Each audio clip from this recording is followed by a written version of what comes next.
Dans le prochain épisode de Demain nous appartient, tandis que rien ne va plus entre Karim et Jim, Léo est dans un état critique. Dans le même temps, Nor et Gabriel partagent le même lit. Attention, les paragraphes qui suivent contiennent des spoilers sur l'épisode de Demain nous appartient diffusé demain soir sur TF1. Si vous ne voulez rien savoir, ne lisez pas ce qui suit. Mercredi 3 novembre dans Demain nous appartient.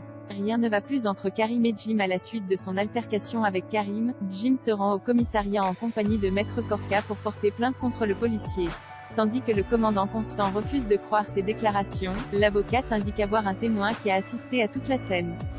Martin convoque alors immédiatement Karim en présence du journaliste pour confronter leur version des faits. Lorsque Jim le provoque ouvertement, le capitaine Saed lance qu'il regrette de ne pas l'avoir terminé quand il en a eu l'occasion. Puisque son collègue reconnaît les faits, le commandant Constant n'a pas d'autre choix que de le mettre à pied.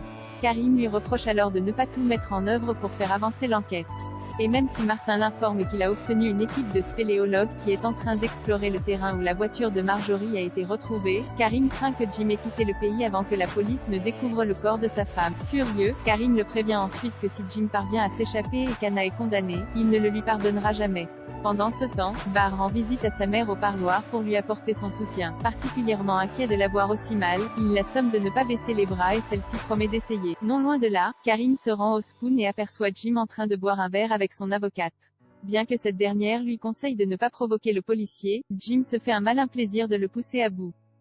S'il parvient d'abord à se maîtriser, Karim le frappe violemment lorsqu'il insulte Anna à plusieurs reprises. Une scène filmée par de nombreux habitués du Spoon avant que Bar ne mette son beau-père et Jim à la porte de son bar. Peu après, Karim se rend chez Chloé et lui raconte ce qu'il s'est passé. Ayant l'impression que le journaliste a tout prévu depuis le début, Chloé en vient à croire qu'il a un complice. Comme elle n'entend pas baisser les bras, Chloé se dit certaine que Jim finira par faire une erreur qui permettra de le coffrer. Pour sa part, Karim garantit de garder l'œil ouvert et de tout faire pour sortir la femme qu'il aime de prison. À plusieurs kilomètres de là, Jim fait son jogging en pleine nature sans savoir que quelqu'un l'observe au loin. De son côté, Chloé confie à Alex combien elle en veut à Xavier de ne pas la soutenir dans la terrible épreuve qu'elle traverse. Au commissariat, la mère de Marjorie est entendue par la police. Tandis qu'elle dépeint Anna comme un véritable monstre manipulateur, le commandant Constant estime que quelqu'un, et probablement Jim, essaie plutôt de lui faire porter le chapeau. La nuit tombée, un homme promène son chien en forêt et découvre le corps sans vie de Jim.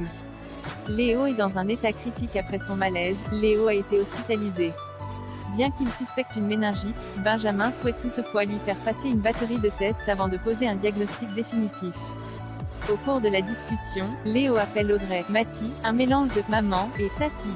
Audrey explique alors au médecin qu'il est le fils de sa sœur décédée et qu'elle l'élève comme son fils depuis. En parallèle, Jack, Jordan et Lizzie attendent des nouvelles de leur petit frère. Tandis que les jumeaux culpabilisent de ne pas avoir su détecter sa souffrance, Jordan ne comprend pas pourquoi Léo n'a pas voulu leur dire qu'il ne se sentait pas bien.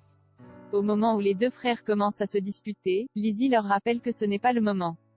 Plus tard, Benjamin annonce au Roussel que Léo est atteint d'une méningite bactérienne. Il a beau avoir été pris à temps, le médecin indique que les prochaines 24 heures seront déterminantes. Quand Jordan cherche à savoir ce qu'ils peuvent faire pour aider, Benjamin les enjoint à continuer de soutenir leur mère.